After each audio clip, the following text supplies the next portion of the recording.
Hey everybody, Nathan Ronen here, CFA, with another update. This one particularly for CFA Level 3 candidates who are going to be taking their Level 3 exam in February 2024. If you're one of those people, you might want to listen to this little update that I have. But before we go into it deep, why don't you press the subscribe button and the notifications button now so that you can continue to receive these updates on a weekly or bi-weekly basis as I post them. And I think you'll find a lot of value and help from them, whether you're taking the Level 3 exam or even sometimes career advice, and even for Level 1 and Level 2 candidates. Actually, right now, we're a few weeks away from the Level 3 February exam, and I've been just inundated with essays and grading essays and doing mock exam sessions online, Zoom and all that. And I've just been grading more essays than I care to imagine. And, I've seen some running themes that I wanted to share with you about why I think people are not passing the Level 3 exam when they take it. Now, you all know that the essays are really not true essays, the way you learned what an essay was in high school or junior high school. They're really more like constructive responses, where the graders are expecting you to get right to the point, deliver the answer, and hopefully you match up with the answer key and you're not digressing too much so that you can get the full points. You all know that there's going to be 11 essays on your exam, 5 in one session, 6 in the other, and that each essay is going to be comprised of probably multiple questions, but they're going to be a total, each essay will be worth 12 minutes or 12 points. Okay, so you can't really say a lot or write too much, so you really have to be brief to the point, but very targeted. And what I'm seeing in the essays that I'm grading is I could really see that a lot of people are not reading the curriculum, the CFA Institute curriculum at Level 3. And that's really disheartening for many reasons. And I'm not saying this because I'm being paid or being asked to do this by the CFA Institute. You're taking an exam that is 50% essay. Having not read the CFA curriculum at Level 3 is one of the truly biggest mistakes you can make, and relying solely on prep books to get you through it like you might have done at Level 1 or Level 2. But Level 1 or Level 2 were just objective, multiple choice type questions, whether they were random questions or item sets.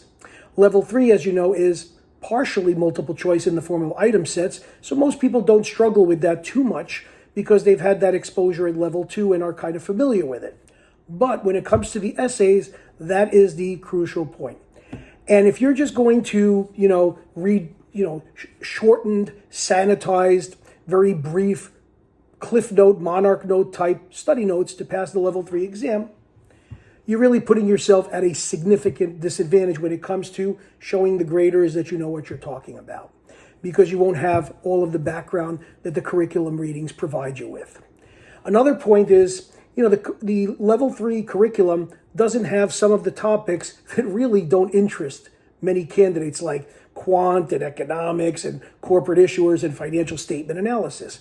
It's really all around portfolio management, and then some of the asset classes like fixed income, derivatives, equity, and alternative investments. That's like 85% of the exam. Throw another 10% for ethics and GIPS and a few other percents for trading and performance evaluation. You have the Level 3 exam in a nutshell.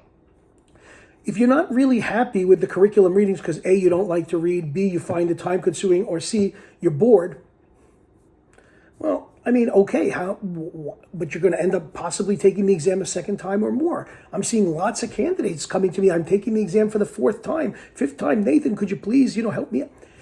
This is terrible. You shouldn't have to sit more than once, maybe at the most twice for the Level 3 exam if you just do it properly. The curriculum is key, and that's what's going to give you the information that you need to be able to portray yourself well in the eyes of the graders on exam day. Now, the other big thing that I want to talk about is if you're just going to read the curriculum and try to answer the question by throwing in everything from the curriculum or from any prep books that you might have used, you're probably also going to get minimal points.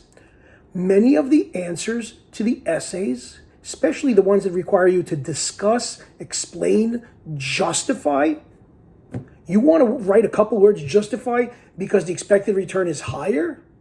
Wow, that is not an answer. ladies and gentlemen, for full credit. Justify, that's like supporting something. That's almost like a legalese term for justify your position. You better have a few sentences down there explaining yourself and tying it directly to the case or the story that's provided to you. Just citing things that are in the CFA curriculum books isn't going to get you the points. There's a reason why you have that case or the scenario or the story, and that is in order to use it to answer those kinds of more in-depth questions. When you get things like cite, list, identify, that's a little bit different. But for those kinds of command words that I just gave you, you better have the knowledge and the background from the curriculum to answer them and tailor them to the exact case or story that you're given. Otherwise, why is the case or the story there? Just so you can read something? No, because you're supposed to tailor it to the answers that they're looking for. I teach this in my courses all the time. I'm teaching this on the mock exams that I'm doing. If you're not getting good scores on your mock exams and you're self-grading yourself, you may want to consider really getting some, unbiased feedback. I've got these 3 mock exams. Yes, I'm going to push it on you a little bit because I want to see you pass, regardless of whether you've worked with me before or not.